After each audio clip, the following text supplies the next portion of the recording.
नमस्कार दोस्तों, डायरेक्ट वैदिक रेमेडीज चैनल में एक बार फिर से आपका स्वागत है। सोमवार व्रत के नियम एवं कथा विधि। सोमवार व्रत के नियम।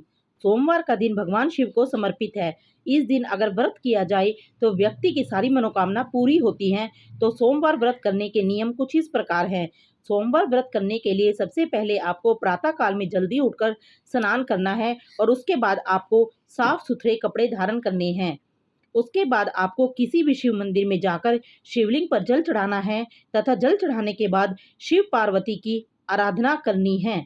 सोमवार व्रत में आपको व्रत कथा जरूर सुननी चाहिए और आपको पूरे दिन में सिर्फ एक बार ही भोजन करना है।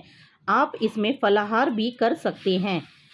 सोमवार व्रत कथा विधि। अगर आप भी सोमवार व्रत करके भगवान शिव को प्रसन्न करना चाहते हैं तो आप इस कथा से भगवान शिव को प्रसन्न कर सकते हैं। इस कथा को सोमवार व्रत कथा कहते हैं। बहुत समय पहले की बात है कि एक साहूकार था, लेकिन उसका कोई संतान नहीं थी। वह इस कारण बहुत परेशान था। वह शिव जी का भक्त था। वह संतान प्राप्ति के लिए प्रत्येक सावन सोमवार को व्रत रखता था और शिव पार्वती की पूजा करता, जिससे कि माँ पार्वती साहूकार की भक्ति से प्रसन्न होकर भगवान शिव को उन्हें संतान वरदान देने के लिए आग्रह करती है। जिससे कि शिव जी कहते हैं कि जिस व्यक्ति के भाग्य में जो लिखा होता है उसे वही मिलता है। लेकिन फिर भी पार्वती जी के ना मानने के कारण भगवान शिव ने साहूकार को संतान प्राप्ति का वरदान तो दिया, लेकिन उन्होंने कहा कि यह संतान सिर्फ 12 वर्ष तक जीवित रहेगी। भगवान शिव और पार्वती की यह सारी बातें साहूकार सुन रहा था, इसलिए उसे इस बात की ना तो खुशी थी और ना ही दुख था। उसे कुछ दिनों बाद साहूकार के घर एक पुत्र का जन्म हुआ और जब वह 11 वर्ष का हुआ तब साहूकार ने उसके मामा को बुलाकर कहा कि तुम यह पैसे ले जाओ और इसे विद्या प्राप्ति के लिए काशी ले जाओ, लेकिन तुम रास्ते में यज्ञ करवाते एवं ब्राह्मणों को दान करते हुए जाना।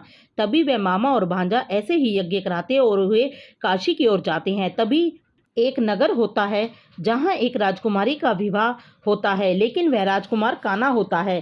तभी राजकुमार का पिता अपने बेटे की यह बात को छुपाने के लिए एक चाल चलता है और सोचता है कि क्यों ना मैं राजकुमारी का विवाह साहूकार के बेटे से करवा दूं और शादी के बाद उसे धन देकर विदा कर दूंगा। उसके बाद उस लड़के को दूल्हे के वेश धारण करवाकर उस राजकुमारी से शादी करवा दी गई। लेकिन साहूकार का बेटा ईमानदार था, तो उसे यह बात पसंद नहीं आई। साहूकार का बेटा राजकुमारी की चुन्नी में सारी सच्चाई लिख देता है। जिसके बाद राजकुमारी वह पढ़ती है तो राजकुमारी के पिता उसे विदा नहीं करते हैं। बारात वापस चली जाती है और ऐसे ही दोनों मामा भांजे भी काशी पहुंच जाते हैं और यज्ञ करने लगते हैं। यज्ञ साहूकार के लड़के के 12 वर्ष में किया जा रहा था। तभी उसकी तबीयत खराब हो जाती है, तो उसके मामा उसे कहते हैं कि तुम अंदर जाओ और थोड़ा विश्राम कर लो। और जैसा कि भगवान शिव ने कहा था कि यह सिर्फ 12 वर्षों तक जीवित रहेगा, तो साहूकार के लड़के के प्राण निकल जाते हैं, जिसे देखकर उसके मामा बहुत ज़्यादा दुखी होते हैं और रोने लगते हैं।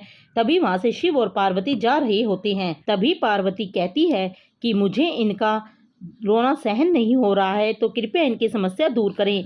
तब शिव जी कहते हैं कि यह वही लड़का है जिसे मैंने 12 साल जीवित रहने का वरदान दिया था और इसका समय पूरा हो चुका है।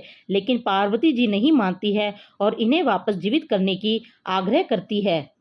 पार्वती जी के आग्रह पर शिव जी उस लड़के को वापस जीवित होने का वरदान देते हैं, जिसके बाद वह लड़का फिर से जीवित हो उठता है। उसके बाद वह लड़का अपनी शिक्षा पूरी करने के बाद अपने मामा के साथ वापस जाता है और वहीं नगर में पहुंच जाता है जहां उसका विवाह हुआ था। वहां पे एक यज्ञ का आयोजन करते हैं। तभी उस राजकुमारी के पिता ने उस लड़के को पहचान लिया और अपने महल ले जाकर उसकी खूब खातिरदारी की और अपनी बेटी को विदा किया। यह साहूकार और उसकी पत्नी प्रण लेकर बैठे थे कि अगर हमें हमारे बेटे की मृत्यु का समाचार मिला तो हम भी अपने प्राण त्याग देंगे। लेकिन जब उन्हें पता चलता है कि उनका बेटा सही सलामत है, तब वह बहुत ज़्यादा प्रसन्न होते हैं। उसी रात शिवजी साहूकार के सपने में आते हैं और कहते हैं कि मैं तुम्हारे सोमवार के व्रत से बहुत ज़्यादा प्रसन्न हूँ, इसलिए मैं तुम्हारे बेटे की लंबी आयु का वरदान देता हूँ। इसलिए जो भी सोमवार का व्रत करता है उसकी आयु लंबी होती है और उसकी सारी मनोकामनाएं पूरी होती हैं।